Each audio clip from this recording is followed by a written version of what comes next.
I'm Donna Cleveland, Senior Lecturer, Textile Innovator and Designer from Auckland University of Technology in New Zealand. Today I am presenting part of a recent zero waste project titled Transformational Cloth that explored the undervalued nature of textile waste and reimagined it into new textile outcomes. I have long had a fervent interest in fashion, but the dichotomy between my personal values of sustainability and my contemporary fashion design aesthetic are in conflict. This battle has been the inspiration and motivation for this research. Passionate about both areas, I do not want to compromise either. This concern has continuously influenced my ongoing research in this field, and this is the major driver for this project. I believe this research offers our apparel industry in New Zealand a feasible opportunity to make change. This research identifies an opportunity to design a localised textile waste system in New Zealand which provides the raw material required to develop a value-added, closed-loop, innovative and sustainable textile product. Sustainability is a key challenge of our time. The mass production processes of the apparel industry create large volumes of waste, posing significant sustainability issues at all levels. New Zealand is a wasteful country that has up until recently managed textile waste recycling by exporting or landfilling the problem. Ministry for the Environment records indicate 100 million kilos of textile waste is disposed of into New Zealand's landfill annually. At present, options for unwanted textile waste in New Zealand are limited. The emergent crisis of textile waste stream management requires systems change and new forms of collaboration to be researched, designed and actuated. This research challenges some of the complexities surrounding an unsustainable manufacturing cycle and the associated problems of textile waste. This research directly engages with individual New Zealand companies and recircuits their waste manufacturing streams. A customised design solution that tangibly maximises the utility of an individual company's textile waste is illustrated. The intervention into the established system reveals itself as a reconfiguration of sustainable practice. The presentation explores the nature of new knowledge generation in this area, how it was gained, distributed and deployed. Tacit and experiential materials knowledge about textiles is extended by the designer's phenomenological experience and subsequent knowledge brought about by iterative practice. Design-led strategies serve as a platform to demonstrate how to redesign and initiate a new pathway for the New Zealand apparel sector's textile waste to initiate change. For the first time in the history of the Earth, we are witness to significant geological changes to our planet caused by a single biological species. Human beings have caused a distinct change to the physical layer of the Earth's geological strata, leading to unprecedented climate change. This is arguably the most important and existential challenge that humans and non-humans currently face. This period has been termed the Anthropocene. The formal establishment of the Anthropocene epoch marks a fundamental change in the relationship between humans and the Earth system. It is by definition a wicked, complex, multidisciplinary problem which raises the question of how design can best be used to sustain ourselves and others on this planet. Sustainability as a concept is nebulous and complex. It has been defined and deployed in very different and often contradictory ways. The word sustainability has been evacuated of any substantial meaning it may once have had. It's been appropriated by a ragbag of greenwashing market interests, opportunists and political hacks. As a result of this, we frequently find ourselves sustaining the unsustainable. In addition, the notion of fashion is the very antithesis of sustainability. There are inherent contradictions in the term sustainable fashion, as fashion is about obsolescence. Its lexicon is new every year, like that of a language which always keeps the same system but suddenly and regularly changes the currency of its words. The system of rapid change surrounding the fashion industry, with frequent new seasonal ranges, means constant renewal and the discarding of clothes. a wear it today, throw it out tomorrow approach. Conversely, perceptions of sustainability are associated with preservation and longevity. Herein lies a paradox that has motivated this inquiry. Sustainable fashion design and its associated practices are of a current global concern. The issues are complex and the possible solutions necessitate continual adjusting and transforming. The principles of the sustainable fashion design are like a moving target that is difficult to work towards. This is due to both a myriad of possible interpretations of the subject and the vastness of the situation, which can seem overwhelming. In this context, the role of the designer as someone who only looks forward in their practice and does not engage with the experience and implications of materials and materialism requires a recalibration. Along with the loss of materials, we squander their inherent economic value when we discard them. In fact, a recent industry report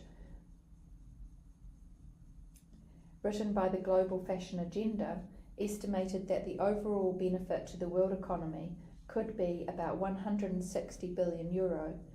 In 2030, if the fashion industry were to address the environmental and societal fallout of the current status quo. The Global Fashion Agenda suggests that it is small to medium-sized producers and manufacturers that have had the least uptake of sustainable strategies. This highlights that engaging small to medium-sized businesses in sustainable enterprise would be advantageous as a model to effectively illustrate a sustainable strategy. Fashion industry writers propose that the solution to the issues raised by this linear system is the shift towards a circular model. The 2017 New Textiles Economy report positions low levels of recycling and the current wasteful linear system as the root cause of this massive and ever-expanding pressure on resources. The current global textile recycling systems present large-scale pipeline industry, but offers barely viable business opportunities for companies interested in recycling. The percentages of converting recycled fibres into new products offer minimal returns to investors. The shortfall of the system are multiple and self-limiting. Unpacking what is at the core of the global textile waste and current textile recycling systems highlights an antiquated, incongruent system that is dynamically limited by trade restrictions. A controlled system of sorting houses that are family-owned and operated by third or fourth generation business owners as ones that are not particularly lucrative and are currently dependent on manual labour to sort and grade textiles. There are also limitations of growth which are problematic due to certification, trade restrictions and market saturation. One solution could be an attitude shift to consumers' patterns and the cooperation of the textile industry to search for new, viable, value-added products made from textile waste. The advent of more complex fibre blends used in textiles creates another issue which makes the sorting process of fibre recycling problematic. Fibre blends such as polyester cotton or woolen nylon have increased. It has become more difficult to standardise further processing. There are problems with promoting shoddy yarn as recycled fibre due to the difficulty of establishing which fibres were in the end product and which chemical processes they had been subjected to previously. This highlights a problematic, consistent variable in the recycling of textile waste on any scale and will be an issue that this research seeks to overcome. New Zealand industry currently recycles low-grade fibres like carpet into various products such as insulation, batting and stuffing. However, we have very little in the way of processing pre- and post-consumer textile waste. With 4% of New Zealand landfill being made up of post-consumer textile waste, it is definitely a problem worth considering. However, the scale of textile waste needs to be matched with the scale of the intervention and the style of innovation. New Zealand has limited infrastructure in place for textile recycling. This offers a unique opportunity for the development of new ways of thinking and new models of engagement. It allows for new pathways to be explored involving sustainable systems thinking, design-related research frameworks, social engagement, and localised manufacturing solutions.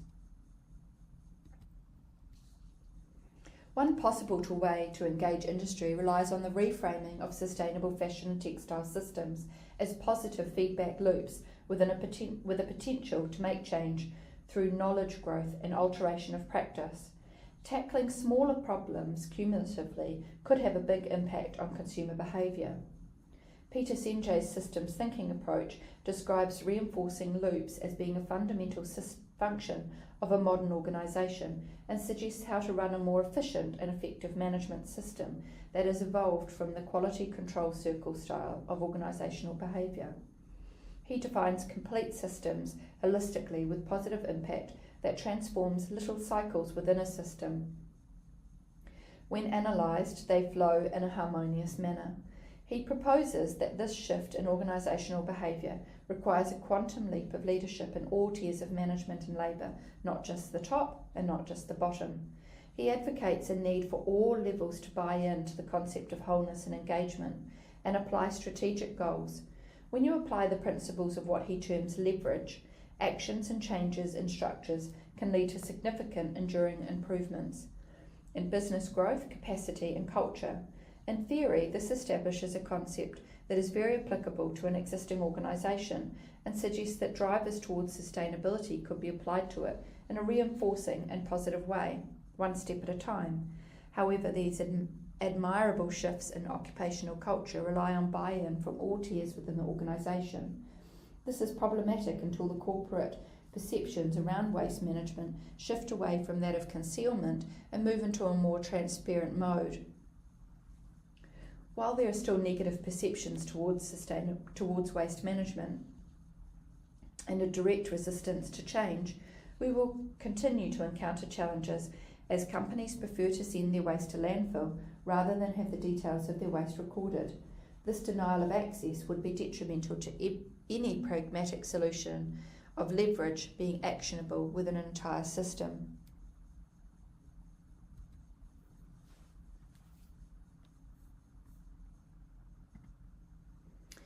This project reconfigures sustainable design by embracing the premise of redirecting practice, where the emphasis shifts away from blue sky ideals and holistic systems into an actionable approach that is reflexive to circumstance. Two aims of the project were to rethink and revalue textile waste. To realise this, the designer literally located herself in the process to redefine the status quo and establish an approach of doing and making, thereby focusing on the materiality of the textile waste. This shift in practice enabled a new understanding of the materials and highlighted the potential for rethinking and revaluing them. In doing so, this project, Transformational Cloth, considers textile waste as the result of a systemic design flaw and as a source of raw material. The project was situated in New Zealand and was localised to the Auckland area.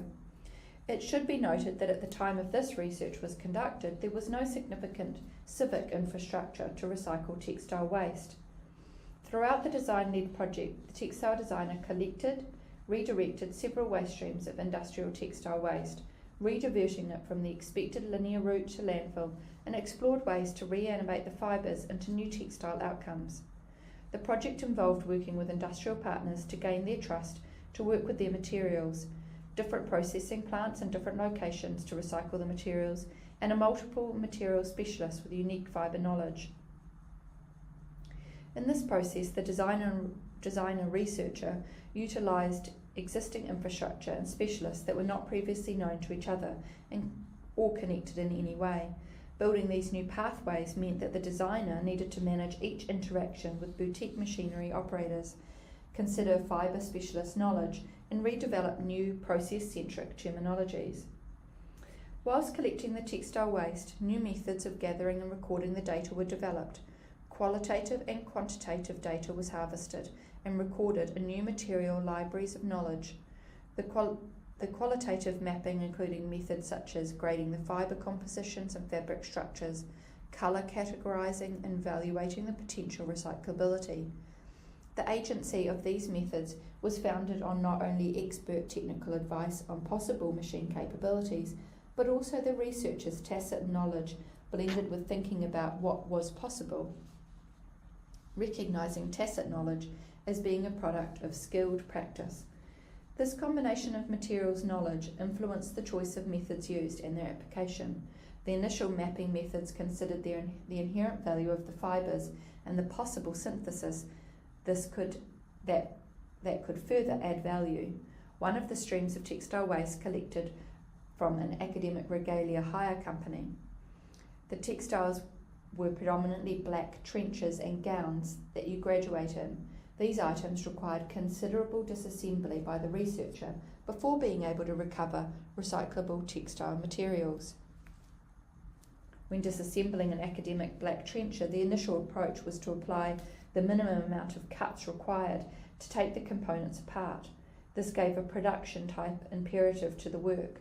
The workflow proceeded from a careful dissection into 7 definitive and repeatable steps. Make a circular cut around the base of the skull cap, detaching the mortarboard, turning the trencher over and removing the button, separating the tassel from the button, making 4 diagonal cuts away from the centre, making sure you slice around the button, removing the cardboard inner, removing the binding off the skull cap, and then removing all of the labels. Each of these steps was repeated 590 times in total. This gave the researcher ample time to develop a technique, becoming very efficient with the disassembly. The process changed from initially taking nearly 5 minutes to only taking 3 minutes towards the end of the disassembly phase. This freshly acquired autodidactic skill set became second nature. This building block of new habitual practice allowed a deeper understanding of the world of the textile processing labourer, which is one of repetition and specialisation. This was a very new mode for the researcher and gave not only a new appreciation of the materials, but also transformed the identity of the designer. This translation of agency was important to this project, as it augmented the relationship that a researcher had with the materials and their inherent qualities. This was a compound of iterative practice and handling the materials, while manually manipulating them through processing the trenchers. The researcher began to be able to sense small variations in each item without having to look too closely. This cognitive shift happened in tandem with a shift from being regimented and goal-orientated to being in a creative thinking mode that was temporarily emergent. This thinking was flexible and opened up the researcher's mind to a discourse centred around the possibilities.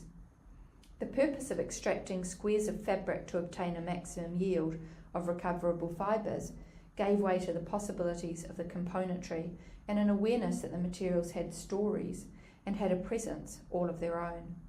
The researchers' thoughts moved away from thinking about how dusty and dirty the materials were and what they were constructed of, to thinking about all the people that had worn the trenchers and the challenges that they would have overcome to be in a position to have worn the trencher. The wear of the trenchers was subtle and unique for each item, such as a slightly worn on the front corners of the cap from consistent readjusting on the head, or the faint indentation left on the cap from the hairpins used to hold it in place. These traces humanised each trencher as each imprint revealed itself. This experience affected the researcher by introducing a new narrative. This determined the direction of the researcher's work took when making decisions about the textile outcomes. It also created a new sense of knowledge and a desire to value the fibres. The effect of this experience and reflection was to transform the researcher's mindset from using the materials to being used by them.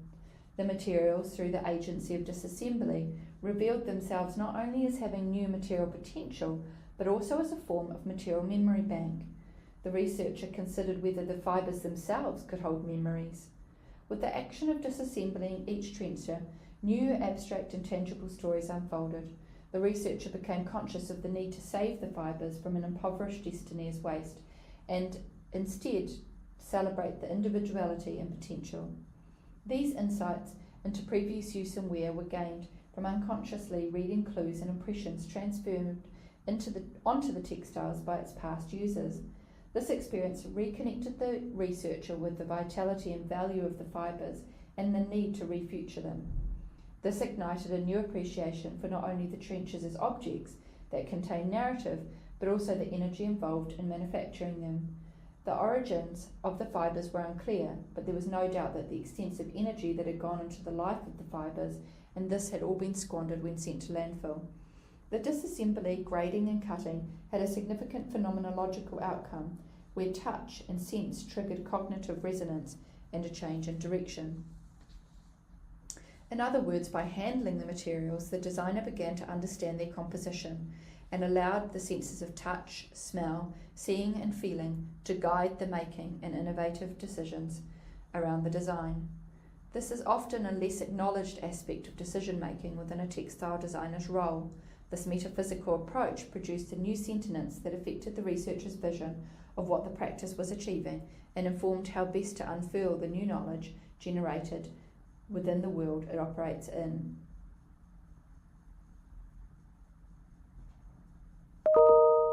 The predetermined design outcomes the researcher had initially held shifted, and the physical handling of the materials evoked a deeper connection with the history of the fibres and the inherent knowledge they held.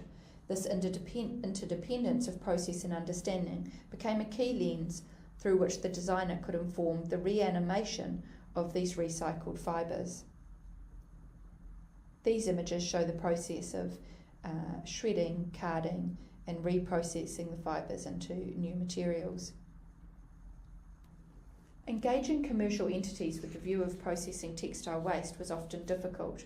The vendors who had the machinery to shred, card or spin the recycled fibres had their own ideals around the scale, quality and value of processing recycled textile waste. These were based on their in-depth technical experience, their specific knowledge, machine knowledge, and their preconceived ideas on the advantages of recycling textile fibres, specifically using a mechanical process. For example, the companies that were approached with regard to spinning the fibres considered the fibres would be too short to spin as they had been mechanically shredded and opened. Previous experience and technical knowledge had led to a negative opinion surrounding the commercial value of reclaiming the short recycled fibres. This precept was based on technical considerations about the strength of yarn produced from mechanically recycled fibres.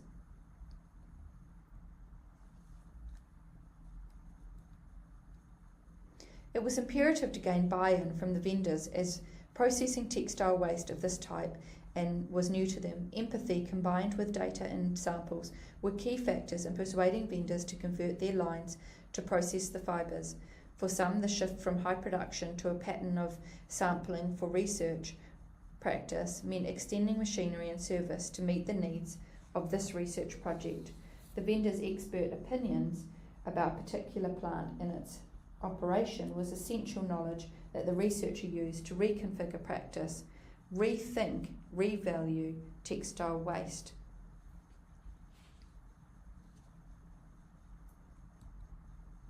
This project embraced the premise of utilising mixed methods with the aim of creating a platform to effect change that is supportive of this paradigm shift. This seats the designer as an agent of change, and the methods selected as agencies to support that aim. The resulting gestalt of cognition, methodology, framework, practice, and structure indicates a type of strategic behaviour needed by the designer to operate as a change maker. Design culture, positioned between the sciences and humanities, encourages interdisciplinary practice. At a macro level, this is realised by the building of a theoretical platform that could inform future research or be enacted by others. Through this project, the designer also operated at a micro level of practice by changing modes from designer to manual labourer, as well as researcher. It is intended that this research project could also be used to inform future initiatives to enable New Zealand to achieve waste reduction goals in the future. It is envisaged that the outcomes of the project could be grafted with or onto existing emerging textile waste management initiatives and offer a fresh perspective on materials knowledge. There is future research potential in establishing a network sharing knowledge between the suppliers, producers, service providers and artisans, where new sustainable strategies could be trialled and new ways of engaging with sustainability considered. For the scope of this research project, the textile waste recovered from industry was considered a resource Future research could be undertaken to shift industry perceptions around textile waste recycling, specifically in New Zealand, where it has been identified that the scale of the problem. As this research demonstrated a changed system that operated with commercial partners, it could be translated into the wider industry. This image is of the final installation of all of the works created using the new textile fibres and fabrics.